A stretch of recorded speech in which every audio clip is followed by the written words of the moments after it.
పిల్లలకి స్కూల్ పాఠశాల అయితే పేరెంట్స్కి స్కూల్ పేరెంట్స్శాల.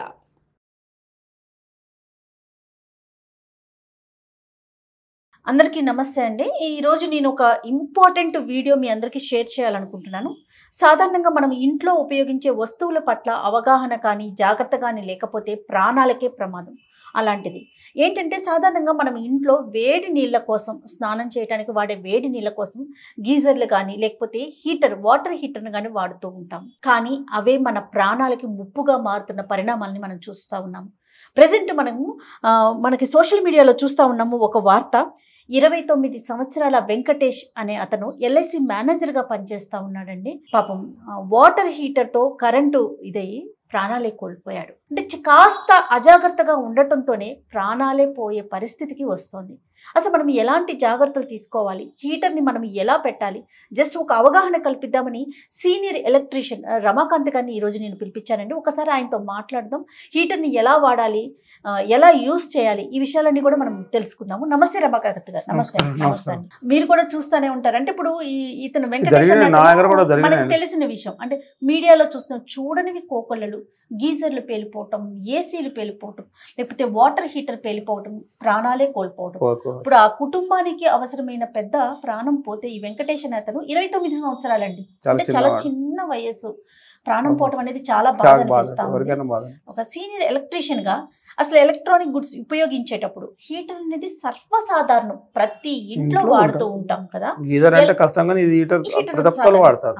ఎలాంటి జాగ్రత్తలు తీసుకోవాలి, అసలు ఎలాంటి బ్రాండ్ కొనాలి ముందు చెప్పండి. ఫస్ట్ మనం మంచి బ్రాండ్ కొనాలి. క్రాంప్టన్, బజాజ్ ఇలాంటి కంపెనీ, స్టాండర్డ్ కంపెనీలు కొనుక్కుంటే బాగుంటుంది. సీనియర్ కంపెనీలు క్రాంప్టన్ కంపెనీ, బజాజ్ కూడా మంచిదే కంపెనీ.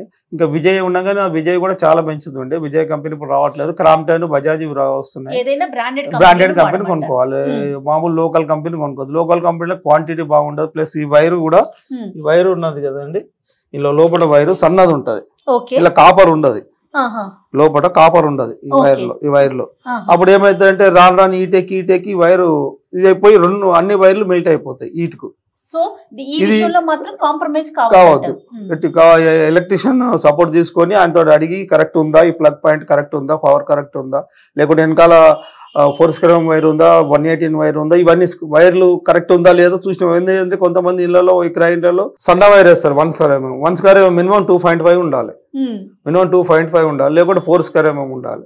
1000 వాట్స్ ఉంటే 245 సరిపోతుంది. 2000 వాట్స్ ఉంటే 4 స్క్వేర్ కావాలి కంపల్సరీ. విత్ ఎంసీబీ ఉండాలి కంపల్సరీ.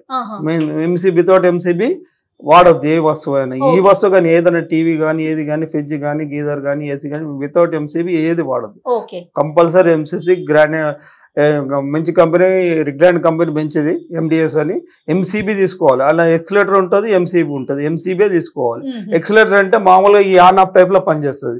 ఎంసీబీ అంటే ప్రాబ్లం షార్ట్ పెడుతుంది, ఇమీడియట్లీ పడిపోతుంది. అప్పుడు ఈ ప్రాబ్లం మనం సాల్వ్ చేస్తుంది. ఒక వైర్లు మెల్ట్ అయిపోతుంది, ఏదో జరుగుతుంటుంది కదా లోపల.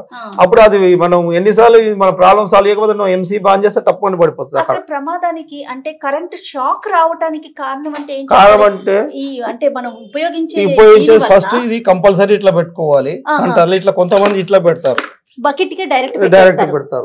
అది డేంజర్. ఎందుకంటే హీటర్కి వాటర్ తక్కువ పోస్తారు కొంతమంది. అప్పుడు ఏమైతుంది అంటే హీటర్ ఇంతవరకు మునగాలి కంపల్సరీ. ఇది మార్క్ ఉంది కదా, ఎంతవరకు అండి? ఈ రెడ్ మార్క్ వరకు, ఈ బాణం గుర్తుంది కదా, ఇక్కడ మీ ఎగ్జామ్ ఎంత ఉండాలి. అందరు ఇక్కడ పెట్టేస్తారు కొంచెంసేపు కదా, మనకు కొంచెం ఇట్లా పెట్టదు, కంపల్సరీ ఇక్కడ వరకు పెట్టాలి. గుర్తుంది, మినిమం ఇక్కడ, మాక్సిమం ఇక్కడ. ఈ ఏరియాలో పెట్టదు కంపల్సరీ. ఇక్కడికి లేకుంటే ఇక్కడికి పెట్టుకోవాలి. ఇక్కడ కంపల్సరీ ఇది ఇక్కడికి పెట్టుకుంటే ఇంకా సేఫ్టీ. అప్పుడు ఏం చేస్తారు, ఇట్లా పెట్టేస్తారు, బకెట్ పెట్టేస్తారు. అది డేంజర్ సేపు. ఎందుకంటే కింద తడి ఉంటది. ఆ బకెట్ కి ఏదైనా జరిగింది అనుకో, పడిపోయింది అనుకో, అది హీటర్ ఏమైతుంది ఇట్లా వచ్చి పడిపోతుంది. బకెట్ వాటర్ కింద పడిపోయిన తర్వాత అప్పుడు ఇది ప్లగ్ పెట్టి ఉంటుంది.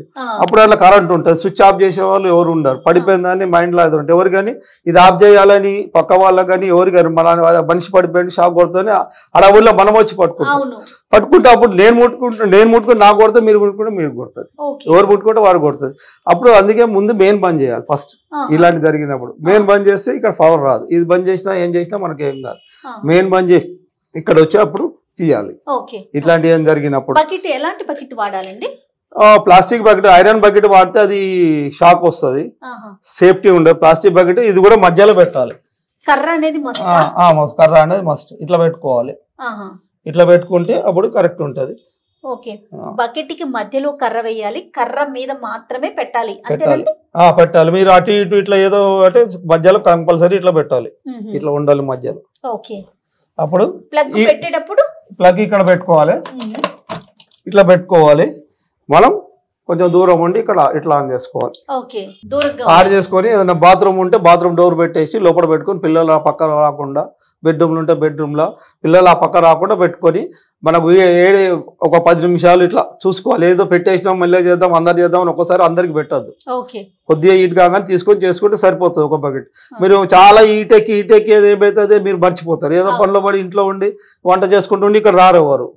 రానప్పుడు ఏమవుతుంది, అది ఈటెక్కి ఓవర్ హీట్ ఎక్కిపోతుంది. ఎందుకంటే గీజర్లో కట్ ఆఫ్ అయిపోతుంది. హీట్ ఎక్కిన తర్వాత వాటర్ హీట్ ఎక్కిన ఇంట్లో కట్ ఆఫ్ కాదు, నాన్ స్టాప్ మనుషులు ఎక్కువైపోతాయి. Water heat ఎక్కిపోతుంది. అప్పుడు బకెట్ కూడా కాలిపోవచ్చు. ఎందుకంటే ప్లాస్టిక్ బకెట్ కాబట్టి ఓవర్ హీట్ అయిపోతే కరిగిపోవచ్చు. మనకు అది ప్లగ్ విషయానికి సంబంధించి ఇందాక చెప్పారు లెఫ్ట్ సైడ్.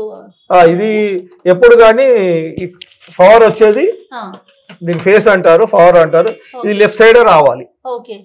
లెఫ్ట్ సైడే రావాలి. ఇట్లా వస్తుంది చూడండి. ఆఫ్ చేస్తే ఆఫ్ కావాలి. దేనికైనా ఏది వాడినా ఈ సాకెట్ల కంపల్సరీ ఇట్లా చేస్తే ఆఫ్ కావాలి. అది రైట్ సైడ్ ఉండాలి, లెఫ్ట్ సైడ్ ఉండదు. లెఫ్ట్ సైడ్ ఉండాలి, రైట్ సైడ్ ఫేస్ ఉండాలి. అంటే పవర్ ఉండాలి. ఇది ఇప్పుడు అప్పుడు ఇట్లా ఉన్నప్పుడే వాడాలి. సపోజ్ ఈ పక్క ఉందనుకో, అప్పుడు ఏమవుతుంది, మీరు స్విచ్ ఆఫ్ చేసినా హీటర్లో పవర్ వస్తుంది. స్విచ్ ఆఫ్ చేసినా హీటర్లో పవర్ వస్తుంది. అప్పుడు ఏం చేస్తారు, మర్చిపోయి ఇట్లా పట్టుకొని తీసుకున్నాక మన షాక్ కొట్టి ఇది అయిపోతుంది, ప్రాబ్లమ్స్ వస్తాయి. అప్పుడు ఎప్పుడు కానీ దూరం ఉండి స్విచ్ ఆఫ్ చేసి ఈ ప్లగ్ తీసేసి పెట్టుకొని ఉంచదు. పని అయిపోయిన తర్వాత ప్లగ్ తీసేసి ఇది పక్కన కాదు, మళ్ళీ చల్లనీళ్ళలో పెట్టాలి. బకెట్ చల్లనీళ్ళలో పెట్టి తీయాలి. ఈ చల్లనీళ్ళలో పెట్టుకొని హీట్ ఉంటుంది, ఇట్లా మీరు పడేస్తారు, అది ఎవరో ముట్టుకుంటే షాక్ కొడుతుంది. కంపల్సరీ చల్లనీళ్ళలో పెట్టి కొద్దిసేపు ఇట్లా చల్లనీళ్ళలో పెట్టి తీసేయాలి. ఈ కర్ర కంపల్సరీ వాడాలి. ఇట్లా పట్టుకోవాలి. మీరు ఇట్లా పట్టుకుని జారిపోతుంది, జారిపోయి మన కింద పడిపోతుంది. ప్లగ్ ఫస్ట్ తీయాలండి, కంపల్సరీ ప్లగ్ తీయాలి. తీసిన తర్వాత ఇట్లా పట్టుకొని తీసిన తర్వాత మళ్ళీ చల్లనీళ్ళు బకెట్లో పెట్టుకొని కొద్దిసేపు అట్లా వదిలేసేసి తర్వాత తీసేసి పక్కన దూరం పెట్టుకోవాలి. మళ్ళీ పిల్లలకు అందుబాటులో పెట్టద్దు. కంపల్సరీ ఎంసీబీ పెట్టుకోవాలి, కంపల్సరీ చూసుకోవాలి. 16 amps సాకెటే పెట్టుకోవాలి. విత్ ఇండికేటర్ స్విచ్ పెట్టుకోవాలి. 2 pole ఎంసీబీ పెట్టుకోవాలి. ఇలాంటి బకెట్ లీటర్ పెట్టుకోవడం దానికి 2 pole ఎంసీబీ పెట్టేస్తే పవర్ ఏది రాదు. అప్పుడు దీనికి సపరేట్ కనెక్షన్ మెయిన్ నుంచి తీసుకోవాలి. మన లైట్ కానీ దీనికి కానీ డిస్టర్బ్ లేకుండా. బాత్రూమ్ లైట్ ఉంటుంది, ఇంకేదో అడ్జస్ట్ ఫ్యాన్ ఉంటుంది, ఇంకా వేరే ఉంటాయి అక్కడ. అట్లాంటప్పుడు కాకుండా only plug 16 amps plug separate పెట్టుకొని దానికి ఎంసీబీ మెయిన్ నుంచి వైర్ తీసుకొని 4 square వైర్ తీసుకొని ఇక్కడ పెట్టుకుంటే అప్పుడు ఏదైనా మెయిన్ ఆఫ్ చేస్తే ఇక్కడ పవర్ రాదు, ఎవరు ముట్టుకున్నా షాక్ కొట్టదు. ఆఫ్ చేసినా తీసినా కానీ రాంగ్ కనెక్షన్ ఉందనుకో అప్పుడు అలా పవర్ వస్తుంది. అప్పుడు నేను బంద్ చేసినా కానీ ఇట్లా ముట్టుకుంటే షాక్ కొట్టి ఇది అయిపోతుంది. కింద అంతా తడి ఉంటుంది, బాత్రూంలో కానీ తడి ఉంటుంది కాబట్టి అక్కడ షాక్ మనకి ఇమీడియట్లీ నువ్వు వితిన్ ఇట్లా కొంచెం టచ్ అయినా సరే అప్పుడు నేను ముట్టుకుంటే ఎవరు ముట్టుకున్నా పక్క వాళ్ళు కూడా షాక్ కొడుతుంది. ఎప్పుడు కానీ షాక్ కొట్టిన వారికి మెయిన్ ఆఫ్ చేయాలి ఫస్ట్ వచ్చి, అప్పుడు చూసుకోవాలి. ఓకే, ఇలాంటి జాగ్రత్తలు తీసుకోవాలి. ప్లస్ ప్లగ్ లో నుంచి ఎట్టి పరిస్థితుల్లో మనం ఏదైతే ఇక్కడ పెడతామో వైర్ పెడతామో చిన్న ప్లగ్ లో వాడద్దు, 6 amps ప్లగ్ లో వాడద్దు, పెద్ద ప్లగ్ లోనే వాడాలి. విత్ ఇండికేటర్ వాడాలి. అప్పుడు మీకు కరెంట్ ఉందని తెలుసు. ఇప్పుడు ఇలా ఈ ప్లగ్ లో ఇండికేటర్ లేదు, ఇప్పుడు పెడితే మీకు ఇలా కరెంట్ ఉందా లేదా తెలియదు, మీరు పెట్టేసి వెళ్ళిపోతారు. అప్పుడు ఏంది, ఒక కనెక్షన్ వచ్చింది అనుకో, దాంట్లో కరెంట్ వచ్చింది అనుకో, అది ఆన్ కాదు కానీ మీకు షాక్ కొట్టే ఛాన్స్ ఉంటుంది. కంపల్సరీ అర్థింగ్ ఉండాలి, అర్థింగ్ ఉండాలి కంపల్సరీ. అర్థింగ్ లేనిది వాడొద్దు ఏ వస్తువు కానీ, ఏది కానీ ఫ్రిడ్జ్ కానీ ఏది ఏసీ కానీ అర్థింగ్ లేకుండా వాడద్దు. ఎందుకంటే అర్థింగ్ లేకుండా షాక్ వస్తాయి. ఇప్పుడు సపోజ్ ఇక్కడ మన ఇంట్లో గీజర్ ఉంది, వాళ్ళు హీటెక్ అది వేసి పెడతారు, అది హీటర్ ఇది పగిలిపోయి ఉంటుంది. గీజర్లో సాల్ట్ వాటర్ పగిలిపోయి ఉంటుంది హీటర్. అప్పుడు వాళ్ళు వేసి పెడతారు, హీటర్ ఇట్లా ఉంటుంది. మెల్లగా అవుతుందంటే ఇది ఆల్రెడీ కట్టిపోయి స్ప్రింగ్ లోపల స్ప్రింగ్ బయటకు వస్తుంది. అది ఈ పక్క మెల్లగా హీట్ అవుతుంది. ఆ హీట్ వచ్చిన నల్లకి షాక్ వచ్చి నీకు లిఫ్ట్కు కానీ ఇల్లంతా మొత్తం షాక్, ఏది ముట్టుకుంటే షాక్ కొడుతుంది అర్థింగ్ లేకపోతే. కాబట్టి ఇంటికి అర్థింగ్ కంపల్సరీ ఉండాలి. ప్లస్ ఆ హీటరు ఎక్కువసేపు గీజర్ హీట్ అవుతుంది అనుకోని వేయొద్దు. నువ్వు వేసినావు అనుకో అప్పుడు ఏమవుతుంది, నీకు ఇల్లు నల్ల ముట్టుకుంటే నల్ల, ట్యాప్ ముట్టుకుంటే ట్యాప్ షాక్ వస్తుంది. ఇంకా మిగతా వాటికి ఫ్రిడ్జ్ ముట్టుకుంటే ఫ్రిడ్జ్కి వస్తుంది. దీనివల్ల రివర్స్ వస్తుంది ఇంట్లో వస్తువులకి. ఇది ప్రాబ్లం ఉంటే అర్థంగా పాడవటంతో పాటు ప్రాణానికి కూడా ప్రమాదం. అర్థంగా ఇది హీటర్ కానీ గీజర్ కానీ ప్రాబ్లం ఉన్నప్పుడు రివర్స్ కరెంట్ వచ్చి మనకు అన్నికి షాక్ కొడతాయి. రైట్ అండి, thank you so much Ramakant గారు. ఎందుకంటే ఇవి చాలా చిన్న చిన్న విషయాలండి, మనందరికీ తెలిసిన విషయాలే. ఎలా పెట్టుకోవాలి, ఏ బకెట్ వాడాలి, స్విచ్ ఎలా వేయాలి, కానీ కాస్త నిర్లక్ష్యం చేస్తాం. ఇవి ప్రాణానికి ప్రమాదంగా మారుతున్నాయి కాబట్టి కాస్త జాగ్రత్తగా ఉండటం, చిన్నపిల్లల విషయంలో పెద్దవారి విషయంలో మనమే జాగ్రత్తలు తీసుకోవటం చాలా అవసరం. Thank you so much. నమస్తే. నమస్తే.